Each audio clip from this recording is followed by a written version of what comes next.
नमस्कार दोस्तों, मैं हूँ क्रिस और मैं आज आपके लिए एक हॉरर सस्पेंस और थ्रिलर मूवी लेके आया हूँ जिसका नाम है कर्व। इस शॉर्ट फिल्म में दिखाया गया है कि एक लड़की ऐसी जगह पे फंसी हुई है कि वहाँ से निकलना मुश्किल है। ये शॉर्ट फिल्म 2016 में रिलीज़ हुई है। मूवी की शुरुआत में हमें समंदर की लहरें दिखाई जाती हैं और ऐसे दिखाया जाता है कि उन लहरों की वजह से एक लड़की की आँख खुल जाती है। वो एक कंक्रीट के फ्लोर पर पड़ी थी। वो यहाँ पर कैसे आई ये हमें नहीं पता। आगे हमें दिखाया जाता है कि उस लड़की के हाथों में और शूज़ पे खून लगा हुआ था जो कि सूख चुका था। इसका मतलब वो काफ़ी देर से वहाँ पर पड़ी हुई थी, लेकिन वो जिस सिचुएशन में फंस चुकी है उसके सामने ये कुछ भी नहीं था, क्योंकि वो एक बहुत डेंजरस सिचुएशन में फंसी हुई थी। हमें फिर से ऊंची लहरें दिखाई जाती है। उसके आवाज़ से ये सिचुएशन और भी डरावनी लगने लगती है। उस लड़की के आंखें खोलने पर उसे सिर्फ कंक्रीट की वॉल दिखाई देती है और वो वहाँ पे कुछ अनकंफर्टेबल सिचुएशन में पड़ी हुई थी। उसे समझ में नहीं आ रहा था कि वो कहाँ पर फंस गई है। हमें दिखाया जाता है कि उस वॉल का स्ट्रक्चर एक कर्व शेप में है, जिसके ऊपर की तरफ बड़ी बड़ी दीवारें हैं। वहाँ से निकल पाना मुश्किल ही नहीं नामुमकिन है और उसके नीचे की तरफ काफ़ी अंधेरा है। उसके ऊपर से उस लड़की को काफ़ी सारी इंजरीज हो चुकी थी। उसका लेफ्ट लेग उसकी बॉडी के नीचे फोल्ड हुआ था, जिसकी वजह से वो काफ़ी पेन में थी। वो जैसे ही अपनी सिचुएशन को अंडरस्टैंड करती है वो डर जाती है और ज़ोर ज़ोर से चिल्लाने लगती है, पर उसकी आवाज़ सुनने वाला वहाँ पर कोई नहीं था। वो डर के मारे थोड़ी मूवमेंट करती है और वो और नीचे खिसक जाती है और वो नीचे गिरते गिरते बच जाती है। पर अब हमें पता नहीं कि वो कितने टाइम खुद को होल्ड कर पाएगी। और अब उसे भी पता चलता है कि उसे जो भी करना है बड़े ही आराम से और शांति से करना पड़ेगा, वरना वो और नीचे जाती रहेगी। नीचे खिसकने की वजह से उसका लेफ्ट लेग और भी ज़्यादा पेन करने लगता है। उसके हाथों से और भी ज़्यादा खून बहने लगता है। अगर वो खुद को होल्ड नहीं कर पाएगी तो वो सीधा नीचे जाके मर जाएगी। यहाँ से निकलने के चांसेस काफ़ी कम दिखाई दे रहे थे, फिर भी वो खुद को शांत करती है और वहाँ पे बैठी रहती है। हमें वहाँ का पूरा नज़ारा दिखाया जाता है जो कि काफ़ी डरावना था, जो कि एक हाइड्रो पावर प्लांट था। अगर वो जैसे तैसे ऊपर पहुंच भी पाई फिर भी वो ऊंची दीवार पार नहीं कर पाएगी। पर अभी वो बात नहीं सोचती और ऊपर जाने का ट्राई करने लगती है। तभी नीचे से एक काफ़ी डरावनी आवाज़ आती है। वो डर जाती है और वहीं पे शांत होकर लेट जाती है। थोड़ी देर में वो आसमान की तरफ देखे फिर से एक बार चिल्लाने लगती है, पर कोई फ़ायदा नहीं होता।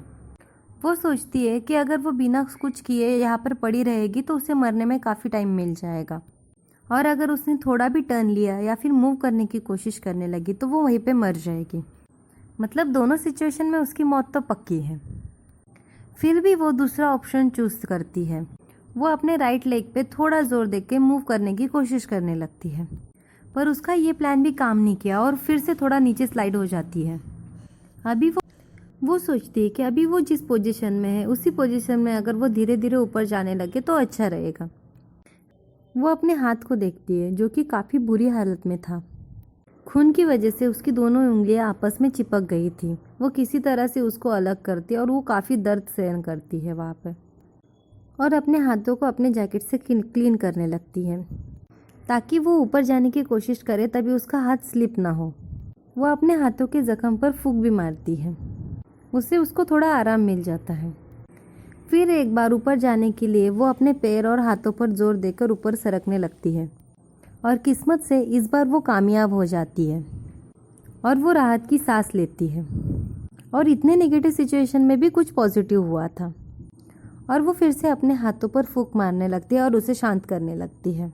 उस कंक्रीट के स्ट्रक्चर की वजह से उसके हाथ काफ़ी डैमेज हो चुके थे और ज़्यादा कुछ सोचे बिना फिर से ऊपर थोड़ा सिरकने लगती है और वो इस बार भी सक्सेस हो जाती है। लेकिन दर्द और घबराहट की वजह से वो हेलुसिनेट करने लगी। सामने वाली दीवार पर दो हाथों के प्रिंट्स दिखाई देते हैं और वो खुद को संभाल लेती है और ज़्यादा ना सोचते हुए फिर से एक बार ऊपर सरकने की ट्राई करती है, और इस बार जल्दबाजी की वजह से वो और थोड़ा नीचे सरक जाती है। पैनिक करने की वजह से वो फिर से एक बार हेलुसिनेट करने लगती है। उसे फिर से सामने वाली दीवार पे ब्लड के निशान दिखने लगते, लेकिन वो अब ज़्यादा बड़े हो चुके थे। इसका मतलब वो और नीचे खिसक चुकी थी।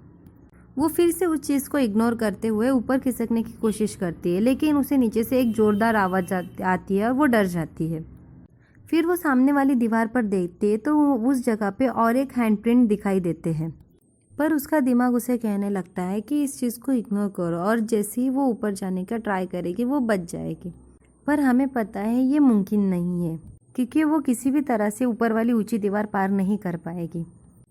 वो काफ़ी डर चुकी थी, पैनिक करने लगती है। वो यहाँ वहाँ देखती है लेकिन उसे कोई भी ऑप्शन दिखाई नहीं देता। पर अभी तक उसने हिम्मत नहीं हारी हुई थी। वो फिर से एक बार ट्राई करती है, पर कुछ सेकंड में ही वो नीचे खिसकने लगती है। उसने अभी तक जो भी प्रोग्रेस की थी उसे उसको गंवाना नहीं था, इसके लिए वो वहीं पर शांत लेटी रहती है। फिर वो सामने वाली दीवार पर देखती है तो वो ब्लड के प्रिंट्स और भी ज़्यादा स्ट्रेच हो जाते हैं। उसे ऐसे लगता है कि नीचे अंधेरे से मौत की आवाज़ आ रही है। उसके हाथ पूरी तरह से खराब हो चुके थे। तभी ऊपर आसमान में बादल गरजने लगते हैं और बारिश शुरू हो जाती है।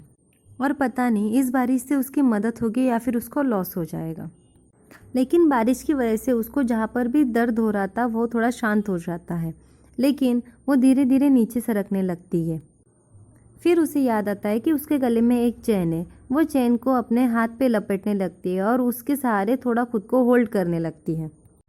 पर यह प्लान ज़्यादा देर वर्क नहीं करता और वो नीचे खिसकने लगती है। और हमें लास्ट में ये नहीं दिखाया गया है कि वो इस कर्व से निकल पाई या फिर नहीं निकल पाई। ये हम सब सिर्फ इमेजिन ही कर सकते हैं। अगर हम लोग खुद को उसकी जगह पर इमेजिन करते तो अभी भी डर लगता है। और ये शॉर्ट फिल्म यहीं पे ख़त्म हो जाती है।